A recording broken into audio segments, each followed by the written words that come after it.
इस वीडियो में आपको बताऊंगा कि गांजा लेने से साइकोटिक सिम्टम्स क्यों आते हैं और गांजा की वजह से जब डिल्यूजन या हेलुसिनेशंस होते हैं तो इसका इलाज कैसे किया जाता है। कुछ कॉजेज बताऊंगा और कुछ ट्रीटमेंट स्ट्रेटजीज बताऊंगा। गांजे का इस्तेमाल थोड़ा लंबा समय तक होने की वजह से कई लोगों में स्किज़ोफ्रेनिया जैसे सिम्टम्स दिखाई देने लगते हैं।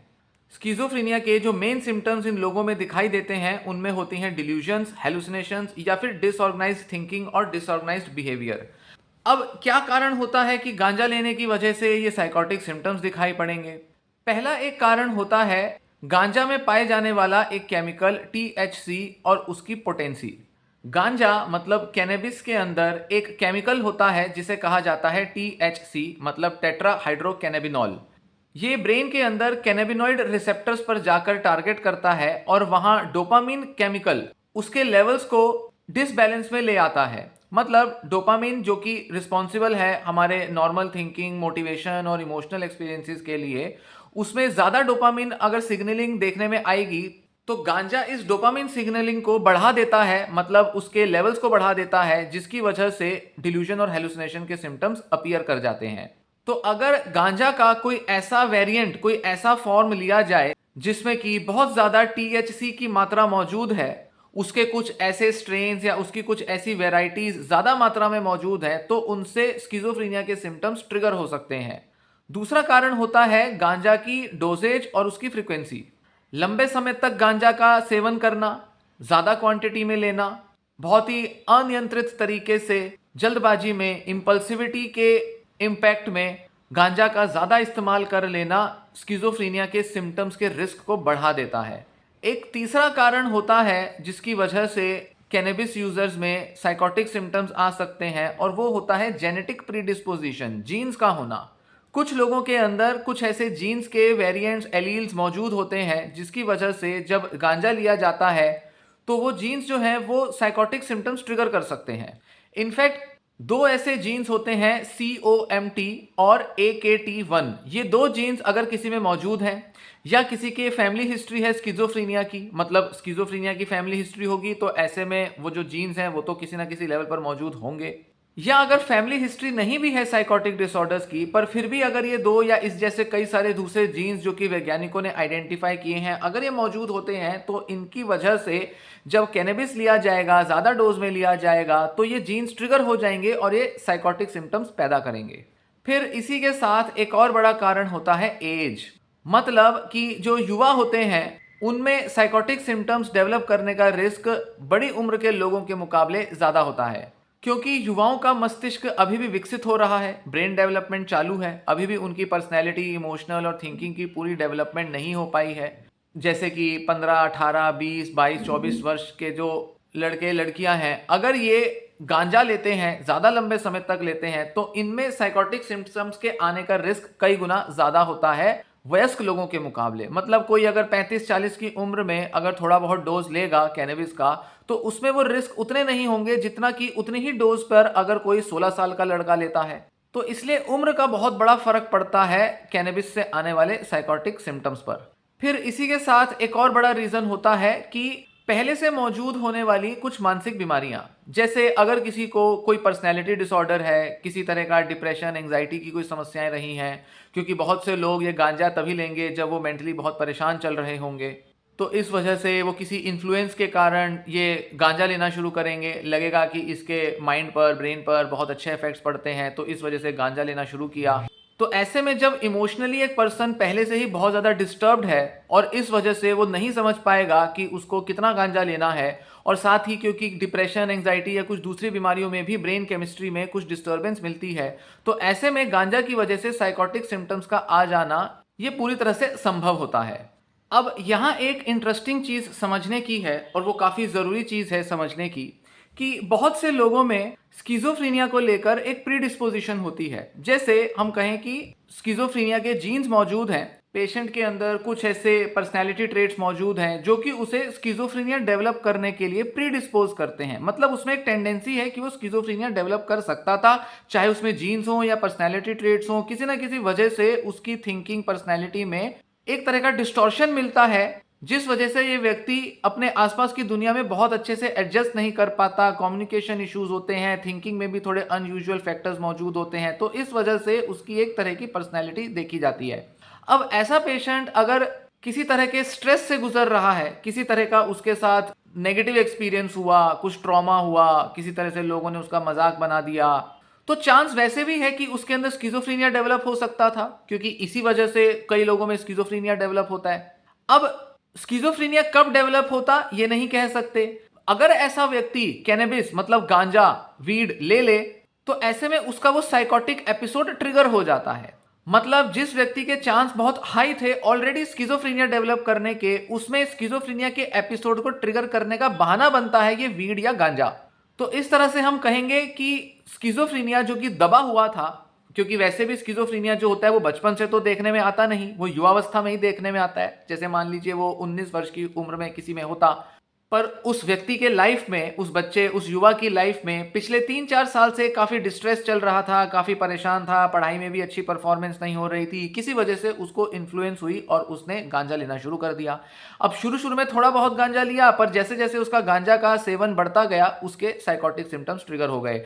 यही वो पेशेंट होते हैं जिनका गांजा का कंजम्पशन बंद होने के बाद भी या अच्छी दवाओं से इलाज लेने के बाद भी स्किज़ोफ्रेनिया के सिम्टम्स नहीं जाते और ये करीब करीब पूरा फुल ब्लोन स्किज़ोफ्रेनिया डेवलप कर लेते हैं। इस तरह के पेशेंट्स के अंदर अक्सर साइकोटिक सिम्टम्स लंबे समय तक चलते रहते हैं, या ये कहें कि इनके अंदर भले ही सिम्टम्स दब जाएं, डिल्यूजन हेलुसिनेशंस कम हो भी जाएं, पर फिर भी एक रिस्क बना रहता है रिलैप्स का, क्योंकि इनके अंदर ऑलरेडी स्किज़ोफ्रेनिया के जीन्स मौजूद थे।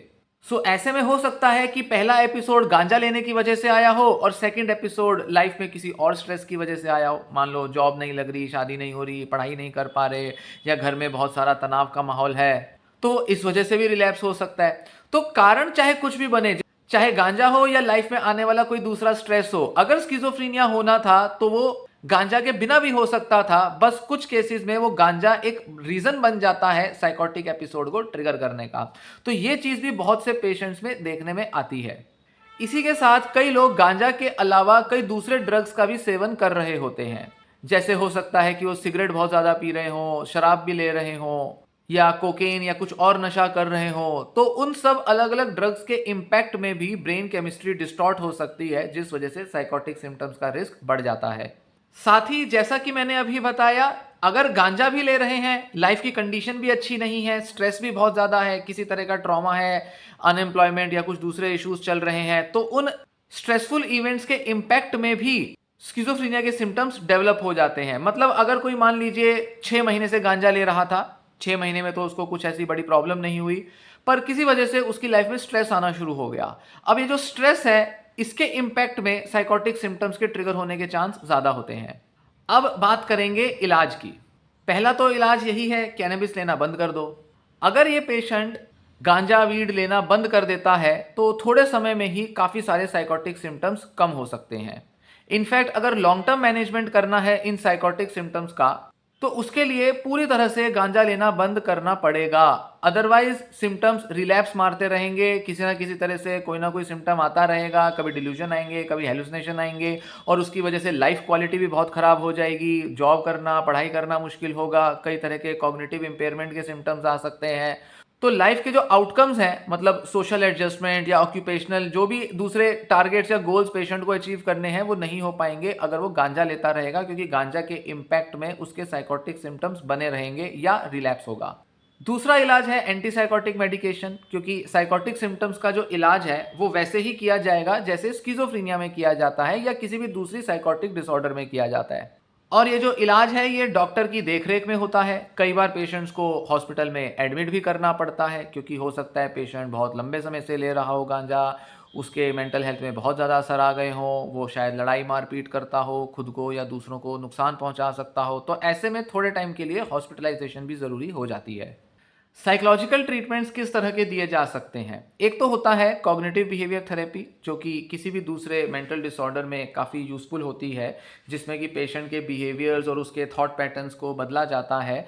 इस तरह की थेरेपी से पेशेंट अपने साइकोटिक सिम्टम्स को भी हैंडल कर सकता है, साथ ही गांजा या ये जो वीड लेने की जो हैबिट्स हैं इन पर भी नियंत्रण पा सकता है।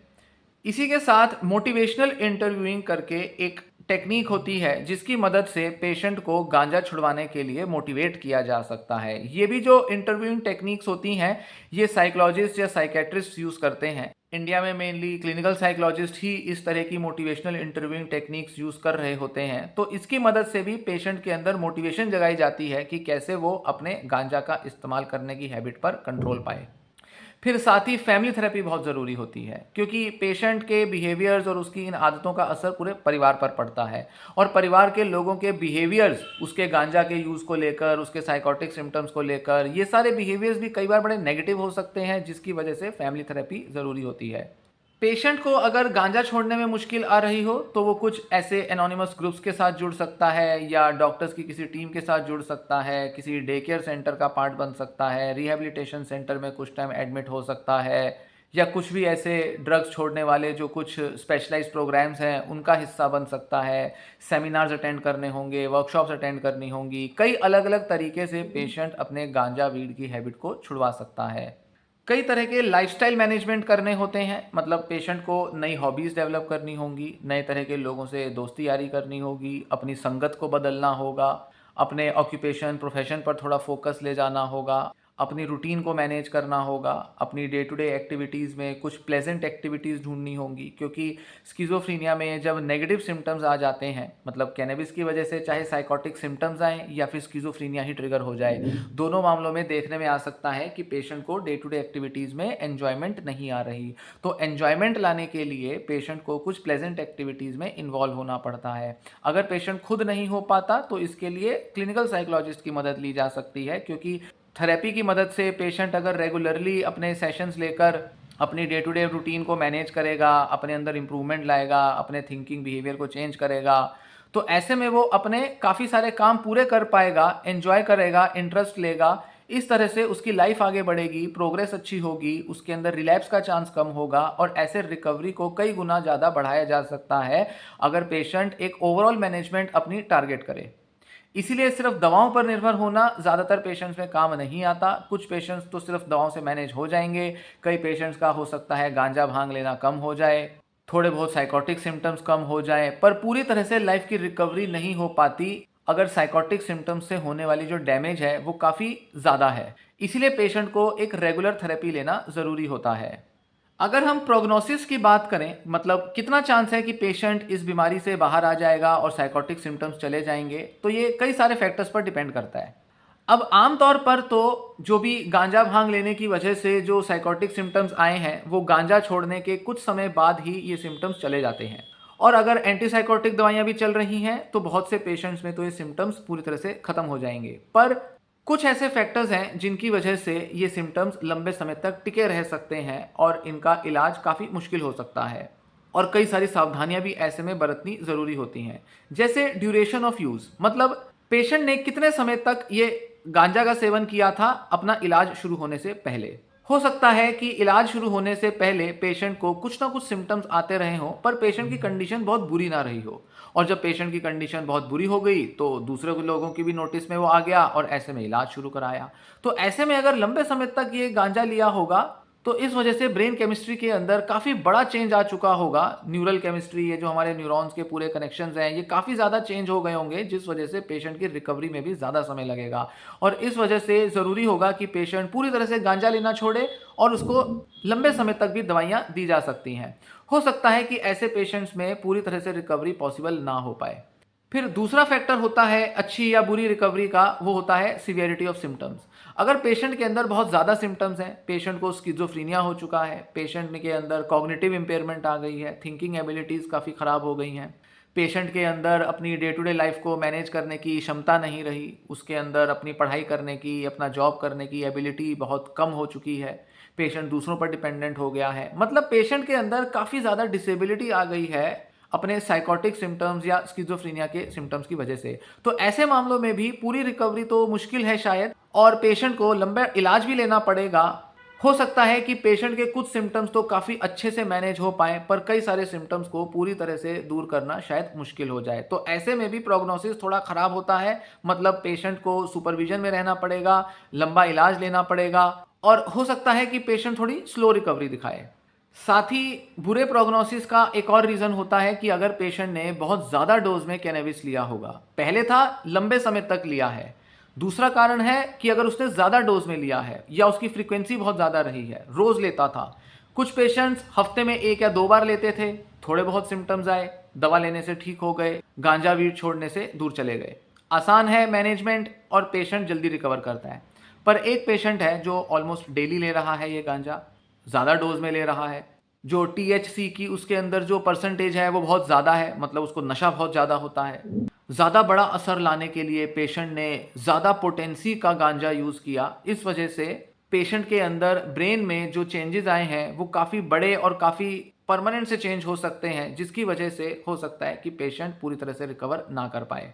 ब्रेन के अंदर जो डोपामीन और कैनाबिनॉइड रिसेप्टर के जो सिस्टम होते हैं, उनमें कई बार कुछ ऐसा परमानेंट चेंज आ जाता है जिसकी वजह से वो अब नॉर्मल सिग्नलिंग नहीं देते, या तो ब्रेन के कुछ हिस्से काम करना बंद कर देते हैं, वहाँ सेल्स की या रिसेप्टर्स की डैमेज हो जाती है, या वहाँ के जो रिसेप्टर्स हैं वो बहुत ही ओवर एक्टिव हो जाते हैं, जिसकी वजह से पेशेंट के साइकोलॉजिकल फंक्शनिंग पर एक लंबे समय तक असर बना रहता है।